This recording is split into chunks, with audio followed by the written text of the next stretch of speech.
God. Turn around, fuck it all the way up. Hi, Down, turn around, fuck it up. welcome back to my channel. I have a fun video today. It's not gonna be makeup or anything like that.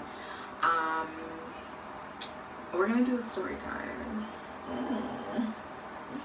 So I asked my Instagram followers, I asked them what storyline, that rhymes, what storyline they wanted to hear, and I had two options because I have two stories, that was four.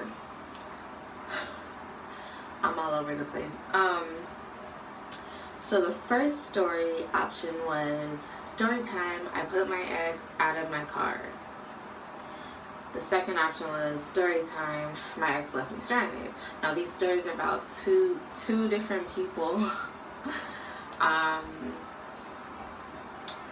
So I'm gonna end up telling both stories but in separate videos. So today I'm gonna be talking about the time that I put my ex out of my car. He had to go. Okay. No, in all seriousness, and I promise you, I cannot make this up. This is a real story, and I'm going to try to be very detail-oriented when I tell it. Because it's real, and it happens, and I honestly wish I could relive it because it was just so funny. Like, anyways, so I'll jump right into it. I'm going to leave this person unnamed because he's very petty. He's literally the type to see this video because he still stalks my social life. He's the type to see this video, or maybe his girlfriend sees it and she shows it to him, and he'll like contact his lawyer or something. Like he's that person. So I'm gonna avoid any legal disputes with this person, just because now I have things to lose. So I'm not going there. So this person will be left unnamed. I'm actually going to change his name. I've never dated a guy named Devin, so I'll use the name Devin. That way none of my exes will see it and be like, is she talking about me? Because I'm not. So I was dating this guy Devin, and at the time we were not together, but we still had to be around each other for significant reasons. I'll let you guys read between the lines. So for whatever reason, me and this person, we had to still be around each other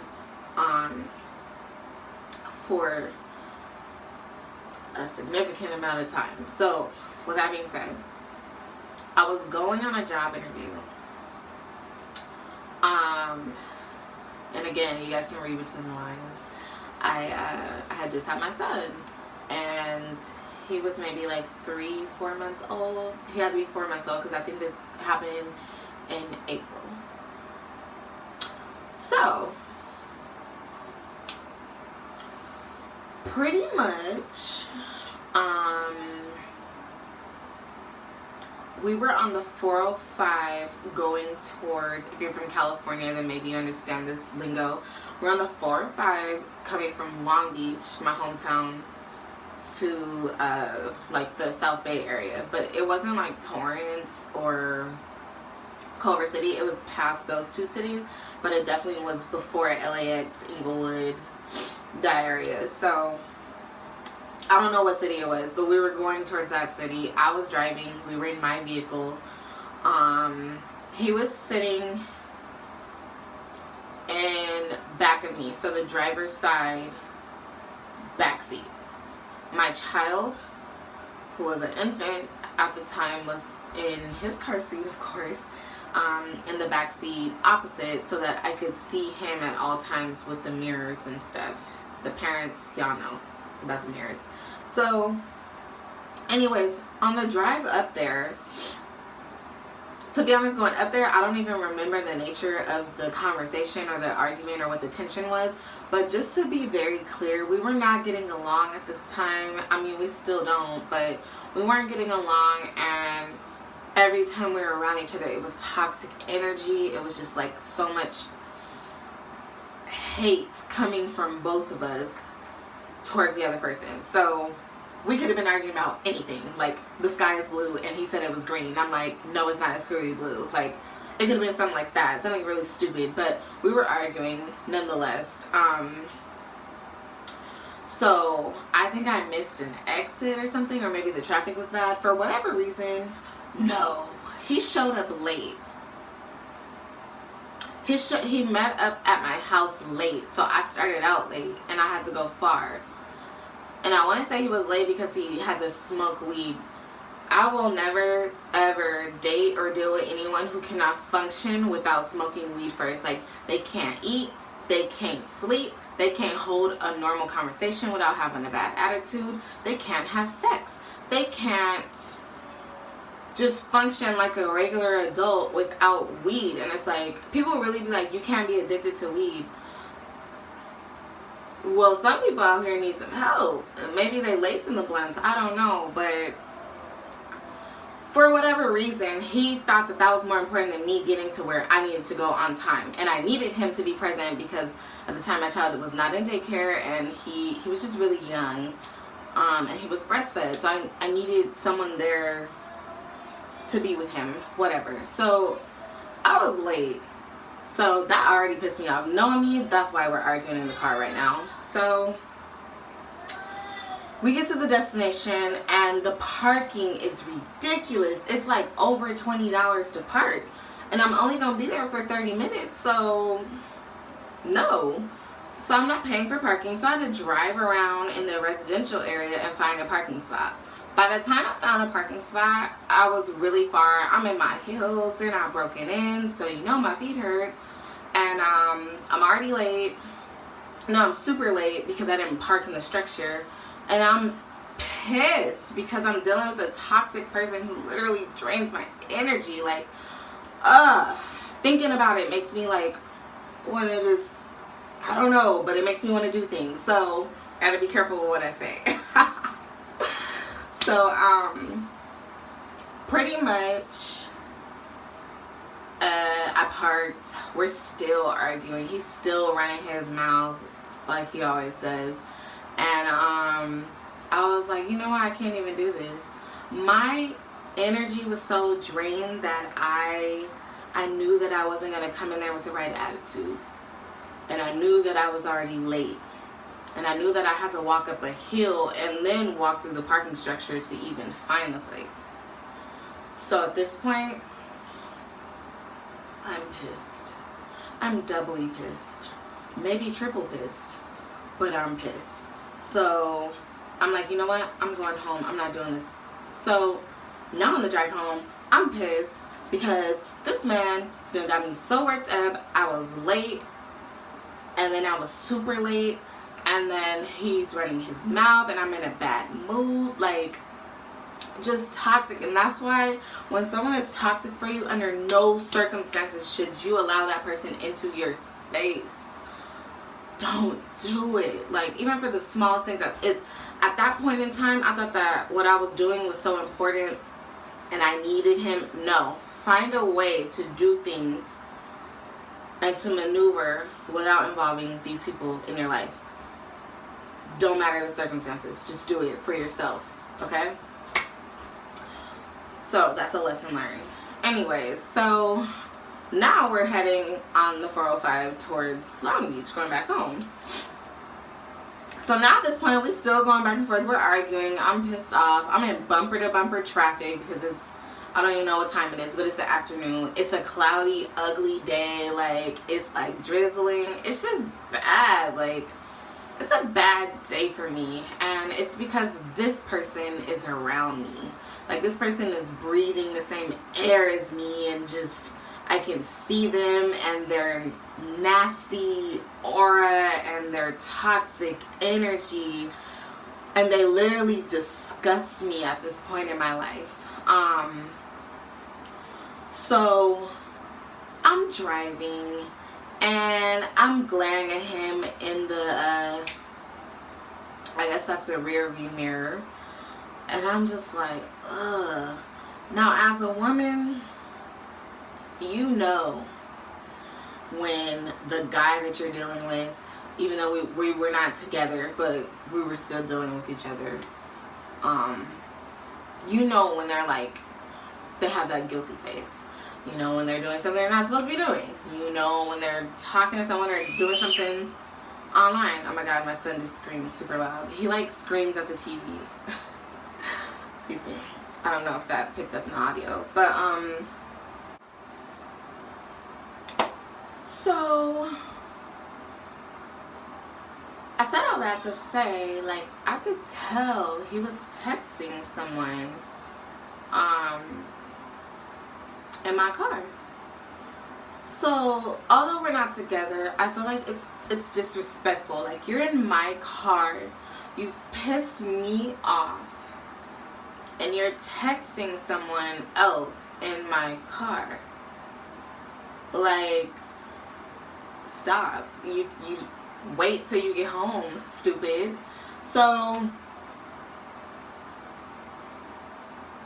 mind you, I'm already mad at the other stuff, so this just, it's gonna blow me over, right?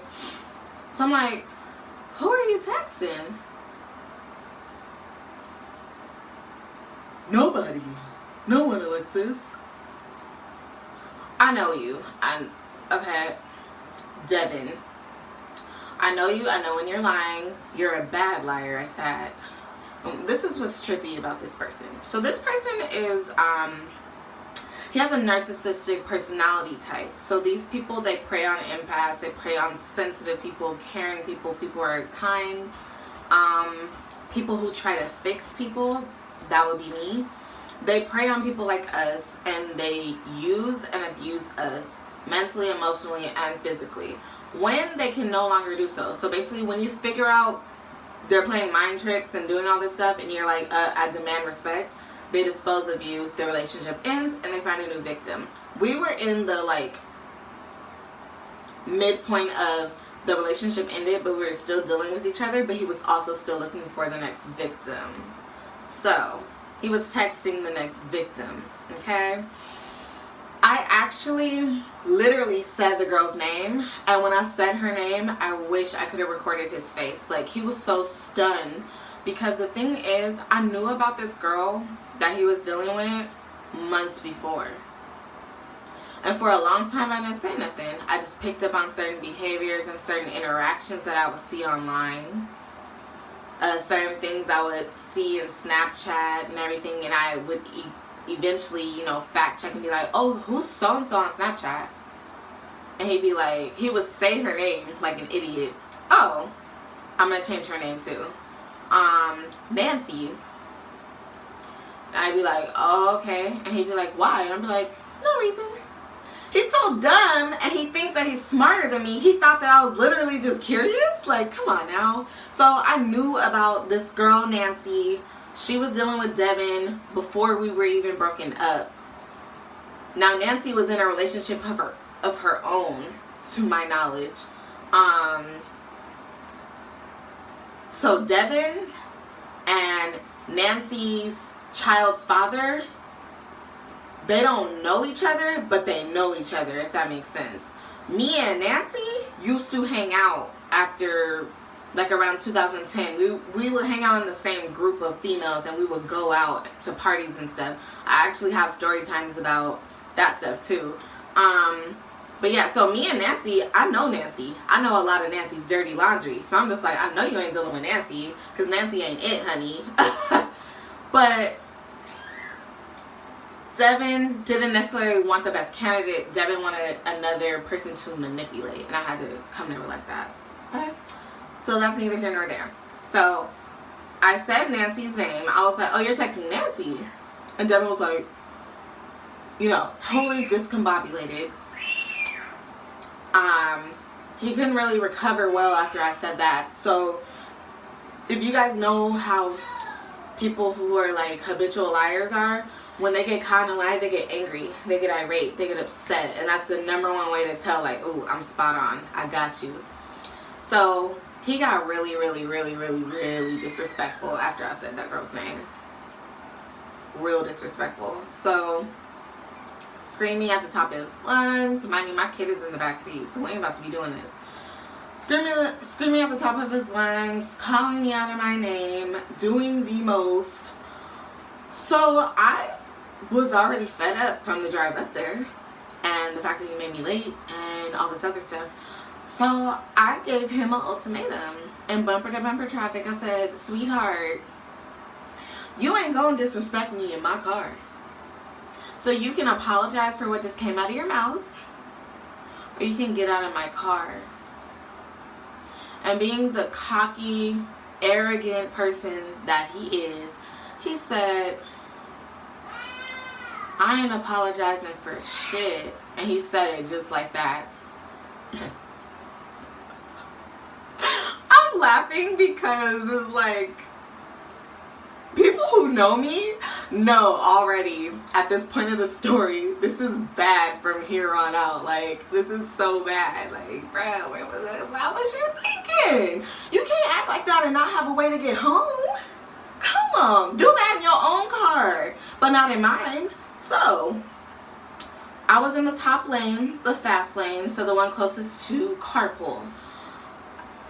I started merging over, like, towards the exit. So I get over one lane. It's bumper to bumper traffic, so it's kind of hard to move, or so it is taking me some time. So we're still going at it, and I'm like, I keep repeating myself, I'm like, apologize or get out of my car.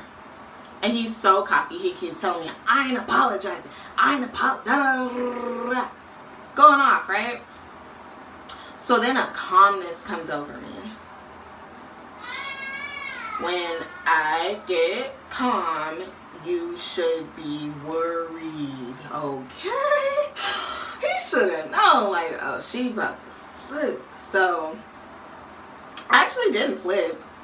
I think I kept my cool, because at this point, I was just like, you're dead to me. For real, for real. So, I think I had like 2 more lanes to go. So I said, calmly, I said, you got about 2 more lanes to figure out how you gonna apologize. Like, and that's one thing about this person. I always give him chances to redeem himself before we get to the point of, like, there's no coming back. Like, past the point of no return. So, I'm like, bruh, like, you got 2 lanes, baby. You got 2 lanes. Use your time wisely. Find the words to apologize. And he's still on some, like, I'm not giving you no apology. Okay, that's fine. Fine with me. So I get to the shoulder. And you know, the shoulder is like all gravelly. So, like, my tires are like... But I don't care about none of that. You about to get out of my car. So, you know, I come to a stop. And he's like... so crazy. I'm kicking you out of my car and you're telling me, you're giving me demands. Like, he's like, no, you're not gonna put me out on the side of the freeway. You're gonna pull over and you're gonna drop me off somewhere safely where I can Uber. I said, nah, B, I ain't doing none of that. I ain't got to do that. I said, you crazy. I said, the fact that you think that I'm going to listen to you after you've disrespected me. I said, the fact that you see that I'm pulled over and I'm telling you to get out of my car and you still don't understand how serious I am, that's scary. Like, you don't have it all up here, Devin. So, Devin is going back and forth with me and he's still not getting out of my car. So, I'm getting loud at this point. Like, so my calmness is wearing off. Now we're yelling, we're going back and forth. Devin has a temper. Devin don't keep his hands to himself. Like, so he didn't hit me, but he smacked the back of my headrest. That's enough for me. You ain't gotta hit me. That was a threat to hit me. Like, you're threatening to violate me physically. So at that point, I pulled out my phone and I started recording him. This person don't have all their screws. So Devin, he pulls out his phone and starts recording me. I'm like, and I'm literally on the camera like, why are you recording me and I'm telling you to get out of my car? I'm not in the wrong. So you're recording yourself for further embarrassment. Like, you gonna post it and show everybody you got kicked out on the freeway? Be my guest, baby. Be my guest. So it's like, he's sitting here recording me and I'm recording him. And it's just like, get out of my car. Like, so at this point, I said it, you know that mom voice, like when your mama is like not playing with you, she grits her teeth and she's like, get out of my car. I did that. So I hit him with the, get out of my car. And that's the last time I'm going to ask you. Something along those lines. So he got the memo. He got out. And what's so funny is, normally I know that he expected me to like slowly drive fast. I'm like, oh, so you really not gonna apologize? You really get in this car, stupid? No. It wasn't that kind of party. When I told this man to get out of my car, I meant it, and I meant exactly that. That's that on that. You will be walking home, honey. And I told him, I said, whoever you was texting, have them pick you up. And I was serious, cause it's like, if we're gonna be real, you was disrespecting me on the way up here, and then the conversation, the fact that you made me late, you have no regard for me and my time. You have no regard for anybody in this world other than yourself. Because that's how narcissists and sociopaths operate. But it's like, aside from all of that, you have the nerve to be texting another woman in my vehicle. And when I call you out on it, you lied in my face. Like, I don't know you like the back of my hand. And then you're a bad liar. So at this point, you're insulting my intelligence. You're trying to play me for a fool. And we both know that between me and you the only fool. So, I was pissed off. And then, instead of you being like, okay, sorry, just so you can get home, like smart people, bro, let's be real. You were like 15 miles away from home. So you have to be really stupid to not say 2 words, I'm sorry, especially when you're in the wrong. And I wasn't saying, you know, apologize for texting another woman. I was saying apologize for how he like was speaking to me. He's so disrespectful with the raising his voice and the name calling and the all that. Like, nobody talks to me like that, bro. My parents never spoke to me like that growing up. Nobody. And you ain't finna be the first one to start. So he had to go.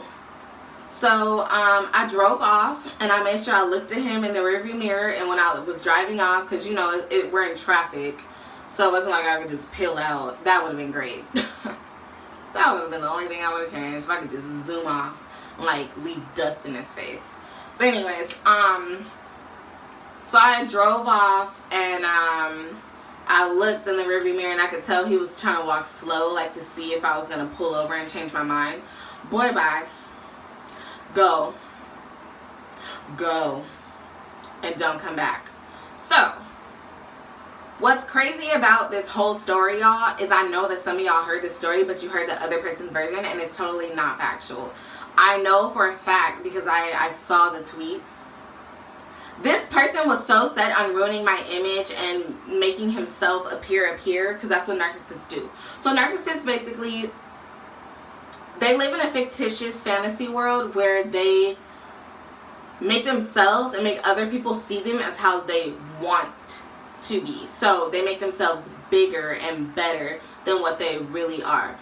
These people normally come from a childhood of a lot of trauma, or some type of like abuse or neglect, different things. I'm not saying that that's his case, but I'm just giving you guys like the signs in case this is your situation. You should get out of it. Narcissists, they prey on the people that they date. You are their property, and you're only fun as long as they can use you, pretty much. So when you have gotten to the point where you have formed a codependency on this person, that's when it gets dangerous, because they continue to abuse you and do all of this stuff. One of the #1 ways that he would attack me was my image. We have at least 300 mutual friends on Facebook, Twitter, whatever. So if he says something about me, everybody that I know can see it. So, with that being said, this is on a very mild scale compared to the type of slander that I've had to deal with this person. But he hopped on Twitter and he literally told his timeline that I kicked him out of the car because I'm crazy and because I want to be with him. No. I put him out of the car because he disrespected me. And anyone with their good sense and they have their thinking cap on and they're using their common sense, they would know. One, if I wanted him, I could be with him now. Today. I don't want him. Two, who in their right mind would drop someone out of a car on the 405 15 miles away from that person's home because they don't want to be with them? If I kick you out of my car and now you really won't want to be with me, that's not going to work. So why would I do that? That doesn't even make sense. And then 3, using common sense. Look at me and look at that person, Devin. I'm way out of Devin's league. And I always have been. And Devin knows this. Devin would tell me that when we were together. Devin, right? Does it look like I would be the girl begging Devin to deal with me? And not just looks. Not just looks. I'm very well put together. I don't have a problem getting men. And then we look at Devin. Devin is kind of like the laughing stock in his hood. And Devin is surrounded by fake friends, people who talk about him and smile in his face. And Devin doesn't have a sense of style. Devin doesn't have a lot of money. Devin doesn't have this awesome personality that makes people just want to sit up under him all day. Devin is a nasty person. And it was very insulting that people believed his side of the story. So him doing stuff like that actually showed me like who my real friends were. But yeah, a lot of people already heard this story, but they heard his very short, fictitious version of it. So it was fun to be able to tell my truth. I'm sorry. It was fun for me to be able to tell the truth. It's not my truth. It's what actually happened. And it was funny to just kind of like think about it again because that was pretty epic. Like I was so proud of myself for finally standing up to him and letting him know like the disrespect will not continue. Because there was so much more that had occurred like within my household to the point where my neighbors could hear us arguing. I was kicking him out of my house for disrespecting me. He's punching walls in the elevator. He's flipping over my mom's little table, and like all types of disrespect that I was putting up with before. And this was like my final, like, you know what, I'm gonna stand my ground this time, and this time I'm not gonna come back. I'm not gonna turn around. I'm not gonna call you and be like, oh my god, like, come back please. No, don't come back ever.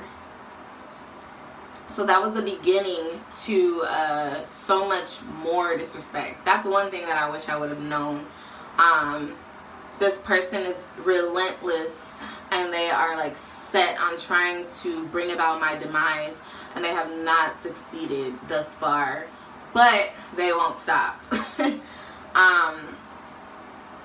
But yeah, it was fun telling the story just because it is hilarious, and I'm an animated storyteller. I'm great at narrating. And it was good to get that off my chest. Like, that's what really happened. And I know that I damaged that person's ego for the rest of their life.